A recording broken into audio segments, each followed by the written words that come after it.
Chapter 12. I get scolded by an old friend. First, I tried to find Eudora, my supernatural guidance counselor. Since she was the narrator in charge of gifts from the sea, I thought maybe she could supply me with a magical fish that attracted hellhounds, or a pirate's like bone that acted like catnip for polecats. I don't know, something. But Eudora was AWOL. Her office was empty. The candy jar on her desk contained no Jolly Ranchers. Bummer. I glanced at Sicky Frog, the purple cartoon wall painting left over from the time when this room used to be an elementary school nurse's office. I get the feeling Eudora is trying to avoid me, I told him. Sicky Frog looked miserable. Why is she so scared of Hecate? I asked. Sicky Frog has no answers. Could talk, I said. Hope you feel better soon. Second idea, I stopped by my history teacher's classroom. Dr. Sharma had her prep period when I had English. Since we were watching a movie that day in English, I figured I could miss a few minutes. Dr. Sharma was pretty cool, and not just because she had said very good Mr. Jackson the day before. She knew a lot about ancient cultures. She'd been bugging me to pick a topic for my paper on a forgotten historical figure. I'd been avoiding it since I'd met so many forgotten historical figures and killed them all. Now, though, maybe I could ask Dr. Sharma what she knew about Hecuba, Queen of Troy. She might be able to tell me something that would help me find the Hellhound. If it saved me from breaking my brain against a mountain of history books, all the better. I strolled up to her open doorway and froze when I looked inside. The man who was eating a late breakfast at Dr. Sharma's desk was definitely not Dr. Sharma. His dark hair and beard were flecked with gray. He wore a rumpled tweed jacket, tie, and dress shirt, with a flannel blanket over his lap. His old-fashioned wheelchair had hand-pushed steel wheels and well-worn black leather armrests. He held a half-eaten bagel in one hand and a steaming cup of tea in another. I registered all these details with a perfect clarity, but somehow I still did not recognize him. The best way I can describe the feeling is like bungee jumping. 1 second you're at the top of a cliff, the next the river is hurtling towards you. Your senses are screaming on high alert. You see the water. Then suddenly it's racing away from you again as you recoil into the air, and you are left halfway between, not sure if you're in two places at once or nowhere at all. Finally, my brain got up. Mr. Brunner? I stammered. I hadn't called him Mr. Brunner since I was 12 years old, but old habits die hard. Seeing him back behind the teacher's desk after all these years, he glanced over with a smile. A dollop of cream cheese clung to his beard. Percy! Hello, my boy! My mind raced. What year was I in? I instinctively started worrying about whether I'd done my Latin homework because back in 6th grade, he was the only teacher I'd cared about doing well for. My disorientation was even worse because Mr. Brunner looked exactly as he had back then, being secretly immortal and all. You teach here now? I asked. Just filling in as a substitute. The corner of his eyes crinkled. Your stepfather recommended me. You know Paul? I tried to remember when the two of them might have met. The Battle of Manhattan. Maybe? I'd been too busy at the time to keep track of who everybody was meeting, fighting, or killing. Mr. Brunner chuckled. Of course. Paul is an excellent teacher. He got me on the substitute list for the district. So you're watching over a possible demigod at AHS? I wondered who it might be and why they hadn't started manifesting their powers until high school. Molly Larry was always constructing Lego murder bots in the engineering lab and sending them into the halls to terrorize people. Potential child of Hephaestus? No, Percy, Mr. Brunner assured me. The only demigod I know of at AHS is you. I simply like to teach from time to time, to keep my skills fresh. He sounded as if he meant it, though how anyone could enjoy being a substitute teacher was beyond me. That was like volunteering to be the target on an archery range. He set his cup down on a stack of papers. I wasn't expecting you until later in the day. Dr. Sharma has you for fourth period, yes? Ancient cultures? My favorite. I found myself smiling. I couldn't believe my good luck. This was even better. This was even better than talking to Dr. Sharma, because with Mr. Brunner, I could tell him everything. I'm so glad to see you, I said. I need just a moment, my boy. He winced as he shifted in his wheelchair. I rode here this morning on the Long Island Railroad. My back legs are killing me. Since you're here, would you mind watching the door while I get out and stretch? Sure. Because why not making things more awkward? I kept looked out as Mr. Brunner undid his wheelchair. The blanket-covered fake human legs swung sideways like a car door. He grabbed his armrest and slowly pulled himself out of the chair, which was a magical storage space big enough to contain his true form. First, the front legs of a horse emerged, then the full body of a magnificent stallion, until standing before me was the centaur Chiron, activities director of Camp Half-Blood, immortal trainer of heroes, his head nearly brushing the fluorescent light fixtures. He clubbed around the classroom, flicking his tail, shaking his back legs, and knocking the student desk out of alignment.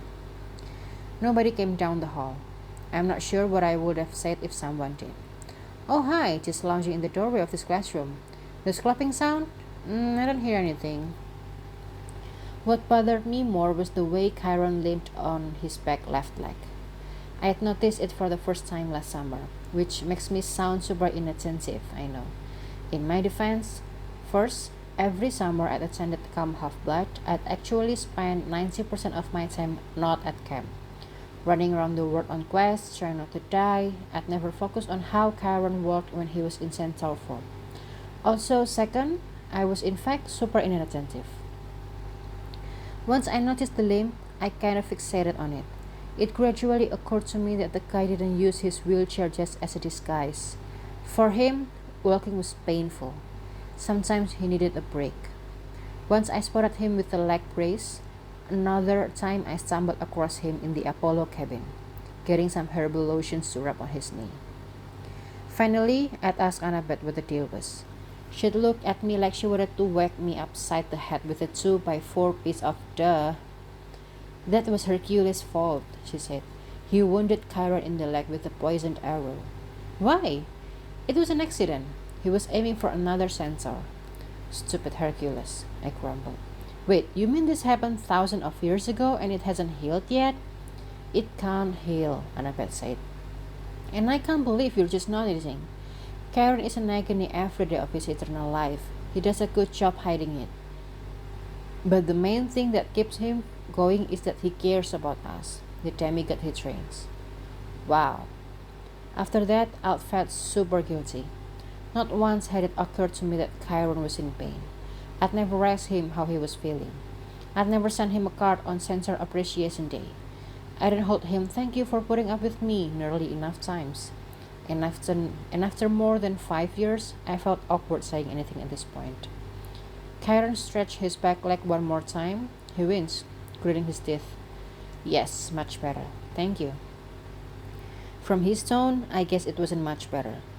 Chiron backed into his wheelchair, closed the fake leg hatch, and once again he was Mr. Brunner, a mild-mannered substitute teacher with a tweed jacket and a half-eaten oat bagel. He straightened his tie. So, Percy, was there something I could help you with? On one hand, I felt bad dumping my problems on him. On the other hand, he looked like he was really interested in hearing them. Chiron had always been a good listener. Maybe he welcomed the distraction. I was nothing if not distracting. I told him about Hicket and our the situation with her broken down mansion and missing pets. If my goal had been to make Chiron look even more pained, I succeeded beautifully. Oh dear, he said. Yeah. And Hicket returns Friday night? I nodded. How bad have you messed up? He drummed his fingers on his armrest. Well, I've seen worse. When Sinon convinced the Trojans to let the wooden horse inside their gates, for instance. Or when Salmoneus pretended to be Zeus and got his entire city destroyed. Great. At least Hicket won't destroy all of New York. She owns property in Manhattan, so that borough's probably safe. I guess my expression must have been pretty dismal. Chiron cleared his throat. Let's not dwell on worst case scenarios. You say Annabeth and Grover are helping you. Yeah. Well then, I have full confidence. Together, you three are a powerful team. Do you have a plan? My first thought was he gets torches. She said we could use them in case of emergency. No! Karen yelped so loudly I almost fell over. No, Percy. He gets torches raise ghosts to do her bidding. At this time of year, which you call Halloween, the torches became even more powerful. You cannot risk it unless you want an army of angry spirits to tear you apart. Why Hegel would tell you to use them, I can't imagine, unless she is trying to test you. I gave that some thought.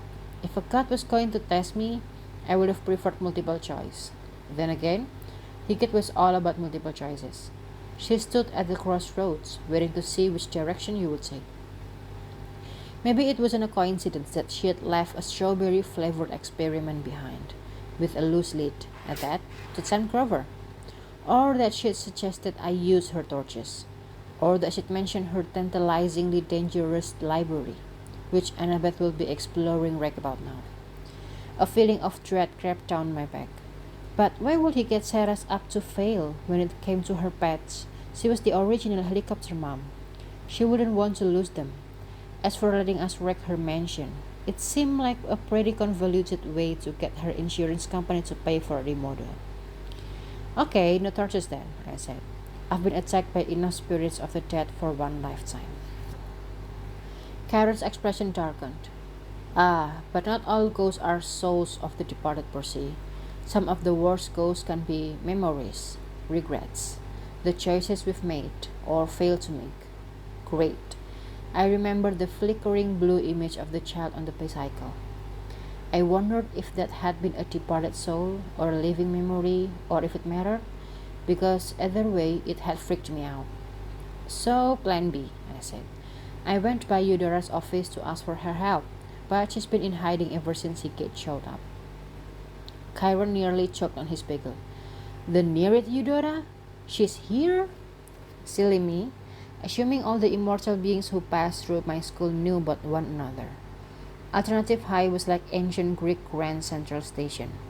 I told Chiron about my questionably helpful counselor and how she had made herself scarce when the triple-headed trick-or-treater appeared. Chiron sipped his tea.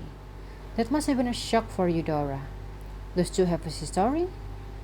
It's not my story to tell, Chiron said, but yes, a complicated history. Having to do with choices, I guessed. Regrets? He looked at the remains of his breakfast as if they had personally disappointed him. Something like that. Do you have a plan C? I was going to ask Dr. Sharma what she knew about Hecuba. Maybe get the lead on where she might go. But since you're here, Chiron relaxed his shoulders. That I can help with. Hecuba was the last queen of Troy. When the Greeks took the city, they killed her children and enslaved her. Hecuba despaired and threw herself into the sea. She would have died, but the goddess Hecate took pity on her and turned her into a dog. I made a mental note never to earn Hecate's pity. Being a dog didn't sound like much of a consolation prize. So, would she go back to the sea? I asked. I doubt it, Chiron said. For Trojans, bad things always came from the sea. His eyes lit up. Like the Greeks, Hecuba hated the Greeks. She still would. She might be looking for opportunities for revenge. Please don't tell me she went to Greece. She wouldn't need to, Chiron said. She would follow the nearest sand. There are many enclaves of Greek immigrants nearby. Why? We're presently in one. Alternative high school? Chiron showed his immense patience by not laughing in my face. No, my boy, Astoria. This part of Queens has a huge Greek community. You mean Hecuba might be around here right now? Somehow this seemed both reasonable and annoying, that the dog I was hunting for would be, like, right next door, chewing on some poor dude with Greek heritage. That is one possibility, Karen said. If so, she will be hunting at night, looking for mortals to scare to death, casting spells of mischief, causing bad luck. You must find her. I shuddered. I guess I can go back to the mansion, get her treats, and search Astoria tonight. Treats might work, Karen agreed. But there is another possibility. You said you called on Mrs. O'Leary last night when she started following a scent where did it lead her? Straight to the nearest hell puppy, I said, which was kind of sweet, but also not so helpful. On the contrary, my boy, female hellhounds have a strong maternal instinct. Mrs. O'Leary proved that. While Hecuba is no longer human, she is still haunted by the death of her children. She would be very motherly in her own way. This puppy of yours might be proof useful.